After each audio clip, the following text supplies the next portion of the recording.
Usually when we crack open a topic about artificial intelligence on this show, the vibe is, I don't know, it's pretty aggressive. It's intense. Aggressive is the right word. Yeah, it's breathless. It's that pure Silicon Valley energy. Right. It's move fast and break things. It's disruption. Robots coming for your job. It's all very Terminator 2, Judgment Day stuff. We usually spend half the time debating if the AI is going to save us or, enslave us. It is a bit overwhelming. The headlines are always screaming about how everything is going to change overnight, and if you don't adapt in the next, 5 minutes, you're obsolete. Exactly. But today, we are flipping that script entirely. We're taking a deep breath. We are looking at a stack of research from Jamaica Homes that explores a market where moving fast and breaking things is actually the worst possible strategy you could have. Right, because today we're talking about real estate in Jamaica. And let me tell you, the application of AI here, it's completely different from that mainstream narrative. It's quieter, it's deeper. So the mission for this deep dive is to figure out how high-tech adapts to high trust. We're going to explore how AI functions when it's not trying to replace the human, but rather trying to survive in a culture that relies so heavily on the human element. It's a fascinating case study in adaptation. It's technology meeting culture and culture winning. So let's set the scene. The source material talks about the rhythm of the Jamaican market. It describes it as a place that doesn't rush, it observes. That's a lovely phrase, very poetic. But what does it actually mean for a business? Well, think about the nature of property ownership in the Caribbean compared to, say, Manhattan or London. In the US or UK, a house is often just a financial asset. Right. It's a stepping stone. You buy it, you live in it for 5 years, the market goes up, you flip it, you move on. It's just a line item on a spreadsheet. A transaction. Strategic. But in Jamaica, property is described in the articles as memory and inheritance. There's a quote that stuck with me. Decisions shaped by family conversation, wrapped in concrete, timber, and zinc. Wrapped in concrete, timber, and zinc. I mean, that is heavy. It implies permanence. You aren't just selling a roof, you're selling a legacy. You're selling the place where the family reunions happen, where the grandparents lived, where the kids will grow up. So the emotional stakes are just through the roof. Exactly. And when the stakes are that personal, the whole sales cycle changes. You can't algorithm your way into someone's trust when they are selling their grandmother's land.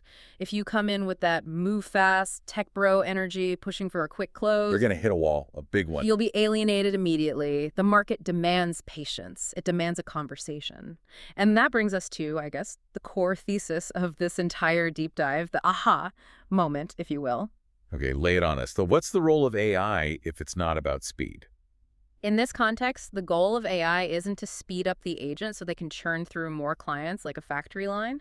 The goal is to clear away the noise so the agent can listen more carefully. That's a huge distinction. Usually, efficiency is about volume. Here, efficiency is about clarity. Precisely. It's about using the machine to handle the robotic stuff so the human can be more human. Okay, so let's unpack how that actually works in practice.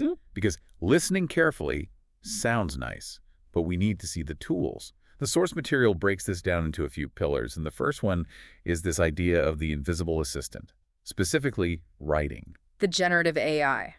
Things like ChatGPT or Claude.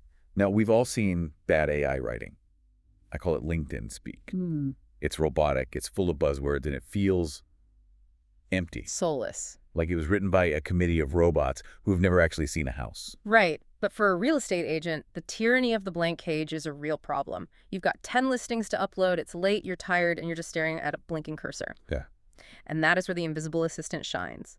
It's brilliant at getting you from 0 to 1. You feed it the basic specs, 3 bedrooms, 2 baths, ocean view in St. Anne, huge veranda, and it spits out a draft. It handles the grammar, the structure, the basic flow. Gets the ball rolling. Exactly. But, and this is a massive, but in the research, there is a trap here, the imported trap. The imported trap. Okay, tell me about that. This is critical. We have to remember how these AI models work. They are trained on vast amounts of internet data. And most of which comes from North America or Europe. Exactly. So the AI has a built-in bias toward Western, specifically American, real estate marketing tropes. If you ask it to describe a house in Manchester, Jamaica, without giving it strict guidance, it's going to sound like it's selling a condo in Miami. It's going to start talking about curb appeal and cul-de-sacs and white picket fences. Things that just don't fit the context. Or it promises a lifestyle that feels too glossy for the Jamaican ear. The source notes that Jamaican marketing has a very specific cadence. It values clarity over flourish. Substance over salesmanship. I like that. Yeah. If a listing sounds like it's trying too hard, it creates distance. Jamaicans have a very high radar for, pardon the expression, fluff. If you start using words like breathtaking and stunning in every other sentence or talking about sun-drenched foyers, the local buyer rolls their eyes. They think, okay, what are you hiding? Exactly. So the AI might write a grammatically perfect description, but culturally, it's a failure. It feels imported. It feels fake. And in a market built on trust, fake is the enemy. So what's the solution? I mean, we aren't saying don't use the tools. You absolutely use the tools, but the agent has to be the editor. Dean Jones, the founder of Jamaica Homes, has this incredible quote in the article. He says, AI should help you think more clearly, not tempt you to think less. The moment you stop editing, you stop leading. The moment you stop editing, you stop leading. Wow, that's powerful. It reframes the relationship completely. The AI is the apprentice, it does the grunt work. But you, the human, are the master craftsman who applies the finish. That's it. You have to take that raw, glossy text and just ground it in reality. You have to strip away the Americanisms and ensure the cadence matches the local vibe. You have to make it sound like a Jamaican talking to a Jamaican. Which actually requires more skill, not less. You have to know what good writing looks like to correct the machine. Right. If you get lazy, you sound like a bot. And in a high-trust market, sounding like a bot is a death sentence. Okay, so that's the text. Let's move to the visuals. This is where things get really sci-fi. Virtual staging. This is a huge game changer, especially in Jamaica. For listeners who might not know, virtual staging is where you take a photo of an empty room and use software to digitally add furniture, rugs, art, lighting. Right. And in the past, this was expensive and slow. Now, AI can do it in seconds. But the context in Jamaica makes this particularly interesting because of the tradition of selling off-plan. Buying a home before it's built. Or buying a home that is currently just a concrete shell. In Jamaica, you often see properties sold at the structural completion stage. No tiles, no fixtures, just the raw, gray concrete walls. That is a hard sell for the average person. Most of us lack that spatial imagination. I look at a gray concrete box and I see a bunker. I don't see a living room. I don't see where the Christmas tree goes. Exactly. It feels cold. It feels unlivable. AI visualization helps make that space legible. It shows the buyer, here's where your sofa goes. Here's how the morning light hits the breakfast nook. Here is what it looks like with warm timber flooring. It turns that cold shell into a warm potential future. It helps them dream. Especially for the diaspora. You have thousands of Jamaicans living in the UK, US, Canada who want to buy our home back on the island. They can't physically visit the site every week. These visuals are their only link to the property. It bridges that distance. I'm sensing another trap coming. Because if the writing can be too glossy, surely the pictures can be too. You guessed it. The integrity trap. Because if I can make a concrete shell look like the Ritz-Carlton with a click of a button, isn't that lying? It walks a very fine line. The source emphasizes that you must not over-polish. What does that look like? Well, imagine the AI decides to stage the room with Italian marble flooring, recessed lighting that isn't in the electrical plan, and furniture from a brand that doesn't even ship to Jamaica. Ah, I see. So the buyer falls in love with the marble floors in the picture. Then they fly down, visit the site, and realize the builder budget only covers standard ceramic tiles. And boom, trust is gone. You've just proven you're deceptive. You sold them a dream that the budget can't deliver. And as we established, in a memory and inheritance market, once trust is gone, the deal is dead. The analogy the article uses is that AI must behave like a good architect. A good architect sketches a vision of what is possible, but they don't sketch things that violate the laws of physics or the budget. So it should hint, not pretend. Correct. You can show potential furniture layouts, but maybe don't render finishings that aren't included in the contract unless you clearly label it as a concept or something. It comes back to that human editor again. The AI doesn't know the difference between a tile available at the local hardware store and a tile that only exists in a database in Milan. The human agent must know that difference. And that is the value add. The agent becomes the verifier of reality. I love that. Verifier of reality. That should be on the business cards. It's not a bad title.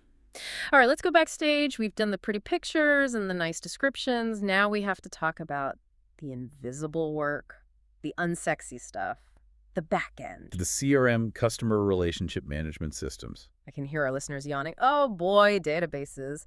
But stick with us, because the source argues this is actually where the emotional connection is saved. It sounds contradictory, doesn't it? Using a database to save emotion. But think about the sheer chaos of a real estate transaction. It's a mess. It's hundreds of details, documents, inspection times, lawyer details, and then the communication, calls, texts, emails, DMs. And in Jamaica specifically, WhatsApp. WhatsApp is king. If you are operating in Jamaica and you are trying to do everything via formal email, you might as well be invisible. Everyone runs their life on WhatsApp. But managing 50 different WhatsApp conversations is a nightmare. You forget who said what. You forget that Mrs. Brown prefers texts, but Mr. Smith only wants calls after 5 p.m. And that is where things fall through the cracks. And when you forget a detail like forgetting to call Mrs. Brown back or forgetting that she wanted a garden for her orchids, she doesn't think, oh, he's disorganized. She thinks he doesn't care. It feels like a personal slight. Exactly. So AI-enhanced CRMs are stepping in to handle this memory work. They track the preferences. They analyze the interactions. The source mentions something interesting here, tracking emotional versus strategic buyers. What does that mean? This is a great feature. The AI analyzes the sentiment of the messages. Is this client using words like investment, yield, ROI, capital appreciation? That's a strategic buyer. They want data. They want spreadsheets. Right. Or are they using words like grandma, home, safe, garden, view? That's an emotional buyer. They are buying a feeling. And you have to talk to them differently. Completely differently. Yeah. If you send an ROI spreadsheet to the person looking for a retirement home for their mom, you look cold. If you send fluffy lifestyle pics to the investment banker who just wants the numbers, you look incompetent. So the AI tags them and reminds you, hey, ask Mrs. Brown about the garden, or send the rental yield report to Mr. Smith. It ensures that no conversation is accidentally forgotten. Reliability is currency. In a small market, absolutely. You might sell a family their first starter home. 10 years later, they're upgrading. 20 years later, they're buying for their parents. That relationship spans decades. If you drop the ball on the small stuff, you lose the long game. So the robot handles the memory so the human can be present. Which leads us perfectly to the concept of time. The paradox of time. I found this section really counterintuitive. Usually, tech is sold on speed. Close deals faster, instant response, automate everything. Right. But the source argues that in Jamaica, speed is not the ultimate value. Because the market doesn't rush, it observes. Exactly. So the greatest gift AI offers isn't making the deal happen faster, because you can't force the land registry to move faster, and you can't force a family council to decide faster. You can't hack the bureaucracy or the culture. No. So instead, AI buys you time. It handles the scheduling, the transcription of meetings, the workflow automation. And what does the agent do with that found time? Hopefully not just playing golf. Well, maybe a little golf, but ideally it gives them time to think through deals instead of reacting to them. That's a deep point. Reacting is stress. Thinking is strategy. Real estate agents are often essentially firefighters. They run from crisis to crisis. Where are the keys? Did the inspection pass? Why is the lawyer calling? If you are always in crisis mode, you can't offer good counsel. You're just trying to survive the day. And if I'm buying a legacy property, I don't want a firefighter. I want a guide. I want someone who is calm, who has looked at the angles, who has considered the pitfalls. Dean Jones puts it this way: efficiency is not about moving faster. It's about removing the noise so you can hear what actually matters. Removing the noise. You can't automate judgment. You can't automate that gut feeling that tells you a buyer is hesitant for a reason they aren't saying. You can only hear that if your mind isn't cluttered with, did I send that invoice? Or what time is the inspection? So AI buys you the headspace to be a better human. It clears the mental clutter so you can actually use your intuition. I want to pivot to the final pillar here, which is marketing, because this is where the rubber meets the road. Or where the seed meets the soil, to use the source's metaphor. Right. They talk about moving from scattering seed all over the field to planting with precision. In the old days, and honestly still today for many marketing, was spray and pray. Facebook post to everyone in a 50-mile radius, and you hope the phone rings. It's expensive and it's inefficient. Especially in Jamaica, where budgets are often constrained. You can't burn money on ads that don't work. AI analytics allow agents to see exactly what is working without guesswork or ego. Without ego. That's the hard part. Sometimes you make a beautiful video and you love it. You feel like Spielberg. But the data says nobody watched past the first 5 seconds. And the data doesn't lie. It tells you which listings attract attention, and crucially, which platforms convert interest into conversation. Maybe for high-end villas, Instagram is useless, but LinkedIn is gold.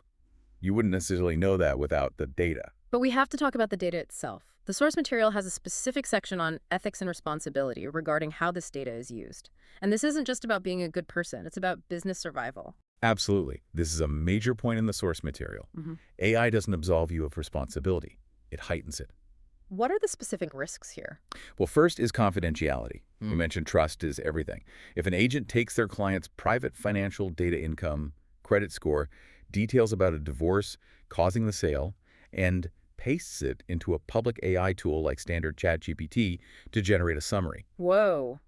That data is now potentially part of the training set. Exactly. Yeah. You have effectively leaked your client's secrets to the global brain. That is a massive breach of trust. Agents need to understand data privacy. You cannot feed sensitive info into public models. That's rule number 1. What's rule number 2? Bias. Algorithmic bias. How does that show up in real estate marketing? Okay, so let's say you use an AI tool to run your Facebook ads. You tell it, find me buyers who are most likely to purchase this luxury villa. The AI looks at historical data. It sees that in the past 10 years, 90% of buyers for this area were, say, older expats from Europe. So the AI optimizes for that. It only shows the ad to older European expats. It effectively stops showing the ad to local successful Jamaican professionals because historically they didn't buy. That's digital redlining. You are reinforcing past patterns and excluding people. Exactly. It's unintentional on the agent's part. They just wanted efficient ads. But the outcome is exclusionary. It limits who gets to see the housing market. And in a small place like Jamaica. Reputation travels faster than innovation. If you offend a community, if you are seen as discriminatory, you don't get a second chance. Everyone knows everyone. So you can't hide behind the algorithm. You can't say, oh, the computer did it. If the AI messes up, you messed up. Yeah. You are the licensed professional. Yeah. You are the one ethically bound to fair housing principles. You have to watch the machine to make sure it's playing fair. This really brings it all back to that central theme. The human has to be in the loop. The human has to be the editor, the verifier, the ethical guardian. We are in a period of recalibration. We're figuring out where this tech fits. And the conclusion from Jamaica Homes is refreshing. They argue that AI is best when it is not loud, when it is not flashy, but when it is just useful. Just useful. It feels like a low bar, but it's actually the hardest thing to achieve. It is. The twist here is that the real measure of good technology in this context is whether it disappears. Disappears? Think about electricity. You don't walk into a room and say, wow, look at that amazing electricity powering the lights. You just see the light. You focus on what the light illuminates. Right. You don't applaud the light switch. That is what AI should be in Jamaican real estate. If the tech is doing its job scheduling, writing drafts, analyzing data, you shouldn't really notice it. It should fade into the background. Leaving the people free to handle the things that matter. The land, the heritage, the family decisions. Exactly. It supports the human connection without getting in the way. It empowers the handshake. It doesn't replace it. It's a beautiful sentiment. The best AI is the one you don't see. And that puts the pressure back on us. How so? Well, we started by saying AI is the apprentice and we are the editors. Yes. But that implies we stay smarter than the apprentice. Ah. And here's a provocative thought for you to chew on.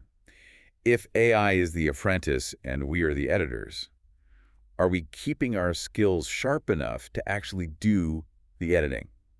That is the question, isn't it? Because if we get lazy, if we stop checking the virtual staging for reality because it looks good enough, if we stop editing the marketing copy for that specific Jamaican ear, because it's easier to just copy-paste, then we aren't leading anymore. We're just following the machine. We're letting the apprentice run the shop. And in a world of automated perfection, perhaps the most valuable asset becomes the human ability to spot the truth.